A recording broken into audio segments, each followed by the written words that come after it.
Bonjour tout le monde, troisième et dernière capsule sur l'entrepreneuriat. Je veux, pour cette troisième capsule, vous parler des différents types d'entrepreneuriat et comment on peut se lancer en affaires.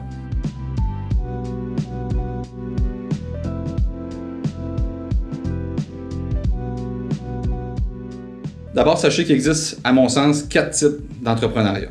Le premier, je ne vous cacherai pas, c'est celui que je préfère, c'est le reprenariat.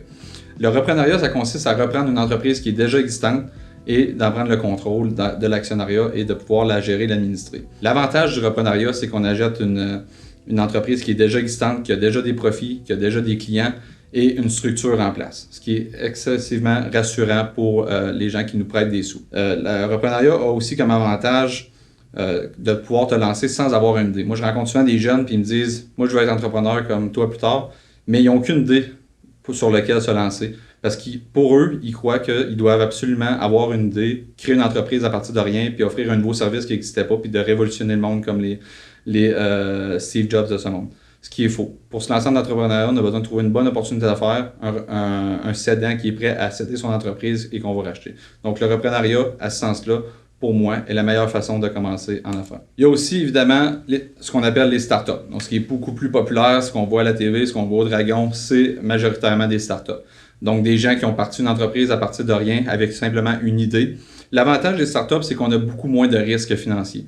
Donc, si on se trompe, souvent, on a juste mis notre idée en place, on a fait quelques démarches, tout ça, mais on ne s'est pas endetté par-dessus la tête. Donc, ça peut être une belle porte d'entrée aussi en entrepreneuriat quand vous avez une idée ou un service que vous voulez offrir qui présentement est déficient dans votre région. Je parle aussi de l'intrapreneur, qui est complètement un autre type d'entrepreneuriat. C'est en fait de, à l'intérieur d'une entreprise, gravir les échelons une à une jusqu'à devenir le président de l'entreprise et possiblement recevoir des parts plus tard dans l'organisation. Donc ça, c'est les gens qui vont faire leur propre carrière au sein d'une même organisation, ce qui peut être très intéressant aussi pour certains qui ont besoin d'un peu plus de sécurité. En terminant, je parle d'immopreneur. Donc l'immopreneur, c'est quoi? C'est quelqu'un qui fait sa carrière d'entrepreneur dans l'immobilier. Donc, l'avantage de l'immobilier, c'est qu'on peut rapidement en vivre.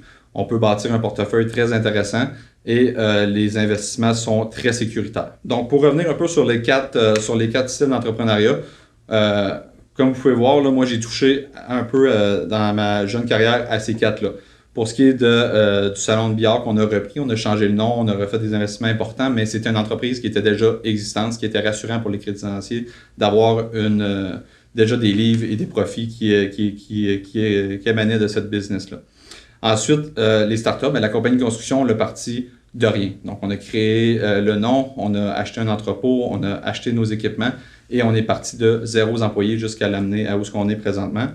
L'entrepreneur, quand j'ai fait ma carrière dans les services financiers, c'est ce que j'étais en train de faire, graver les échelons. Je me suis rendu compte que ce n'était pas pour moi, mais j'y ai un peu coûté quand même. Et l'immopreneur, avec la compagnie immobilière, pour moi, c'est une très belle façon de se diversifier que d'avoir un peu d'immobilier aussi dans notre portefeuille d'actifs.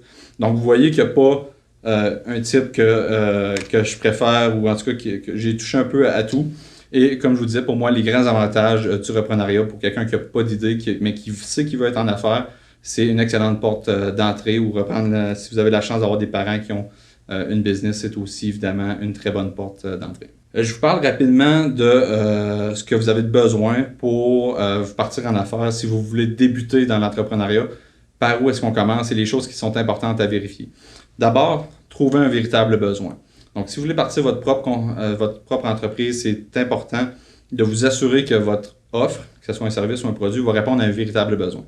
J'en ai vu plusieurs se casser le nez en mettant en place un projet qui, eux, leur parlait énormément, qui, eux, auraient acheté ce produit-là, mais qui était en nombre insuffisant dans la population pour rendre leur projet viable. Donc, assurez-vous que le besoin répond à une grande majorité de la population. Avoir des ressources financières adéquates. Une autre grosse source des faillites, c'est que les gens ont manqué de liquidité. Il y a manqué d'essence dans le réservoir. Pour ça, il faut s'assurer qu'on ait suffisamment d'argent pour prévoir les pires scénarios.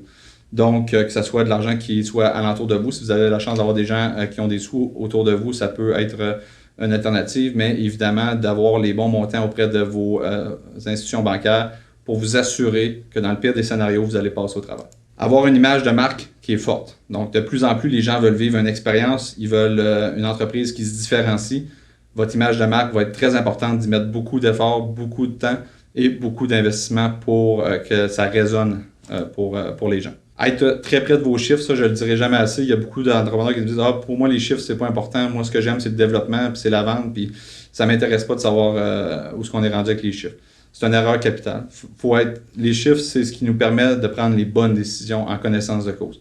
Donc il faut absolument s'y attarder, les comprendre sans être comptable et jouer dans les chiffres à longueur de journée. Il faut assurément s'en occuper. Avoir les bonnes personnes alentour de nous. Je parlais dans la première capsule de mon partenaire Mathieu Laflamme qui fait toute la différence pour moi, mais c'est aussi toute l'équipe de professionnels qui nous entoure au niveau des notaires, des fiscalistes, des avocats, des comptables ou des clients et des fournisseurs qui nous font confiance aussi. C'est important de s'entourer des bonnes personnes si vous avez la chance de vous trouver un mentor.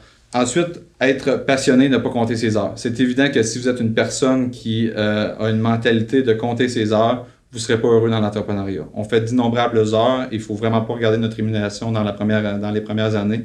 C'est important de vivre passionnément et de ne pas regarder à la fin de la semaine, ni à l'heure qu'on finit, ni le nombre d'heures qu'on va avoir fait dans la semaine. On travaille sur notre projet, on le développe. Et vous allez voir, l'avantage avec l'entrepreneuriat, c'est...